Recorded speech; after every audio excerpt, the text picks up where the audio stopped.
முகம் தெரியாத முதலமைச்சர்கள் பின்னணியில் RSS. முகம் தெரியாதவர்களே முதலமைச்சர்கள் என்கிற அஸ்திரத்தை 3 மாநிலங்களையும் பாஜக எடுத்திருக்காங்க.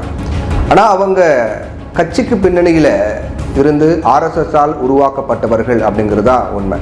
ராஜஸ்தான், மத்திய பிரதேசம், சத்தீஸ்கர், தெலுங்கானா, மிசோரம் இந்த 5 மாநிலங்களுக்கான சட்டமன்ற தேர்தல் வாக்குப்பதிவு கடந்த நவம்பர் மாதம் நடந்துச்சு. அதற்கு பிறகு இதுக்கான தேர்தல் முடிவு டிசம்பர் 3ஆம் தேதி வெளியாச்சு. ராஜஸ்தான், மத்திய பிரதேசம், சத்தீஸ்கர், தெலுங்கானா ஆகிய 4 மாநிலங்களுக்கான தேர்தல் முடிவுகள் வெளியாச்சு.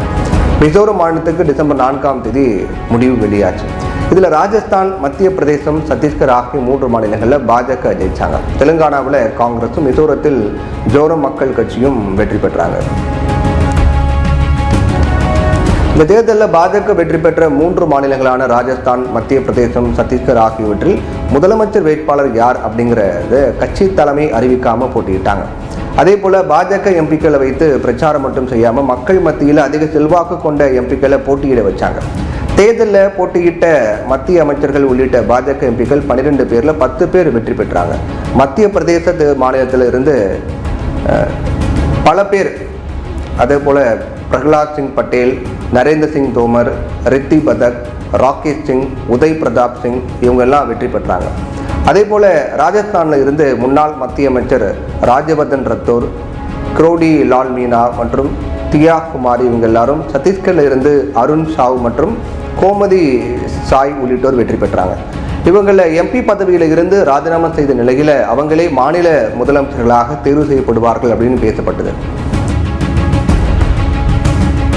அதே போல 3 மாநிலங்களில் முதலமைச்சர்களாக பதவி வகித்தவர்களுக்கு மீண்டும் பதவி வழங்கப்படலாம் அப்படின்னு சொல்லப்பட்டது.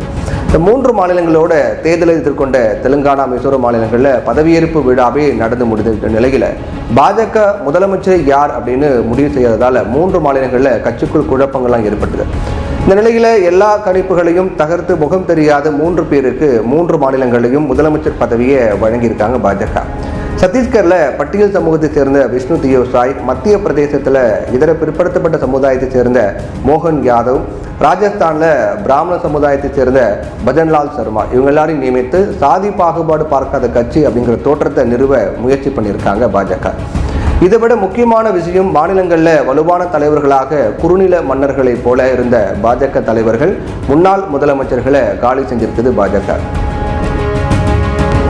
இதே வேளையை கர்நாடகாவில் பாஜக தலைமை செய்ய முயற்சி பண்ணி பெரிய அடியை தேர்தலில் சந்தித்தாங்க பாஜக. அதனால் அவருடைய மகனையே மாநில தலைவராக அந்த கட்சி அறிவிச்சிருக்காங்க.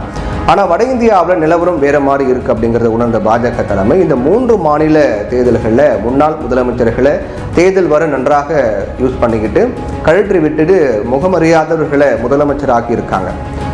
ராஜவம்சத்தை சேர்ந்த வசுந்தரா ராஜே முதலமைச்சர் போட்டியில் இருந்தாலும் விலகிட்டார்.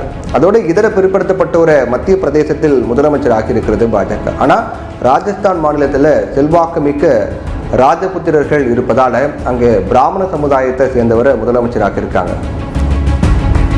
சத்தீஸ்கரில் பழங்குடியினர் அதிகமாக இருக்கிறதால அங்கே பட்டியலினத்தை சேர்ந்தவர்கள் முதலமைச்சராக இருக்கு பாஜக. இப்படி ஒரு சாதி ரீதியான பேலன்ஸ் என்று கூட இதை சொல்லலாம். அதே நேரத்தில் RSS பக்காவாக காய் நகர்த்திருக்கான்னு கூட சொல்லலாம்.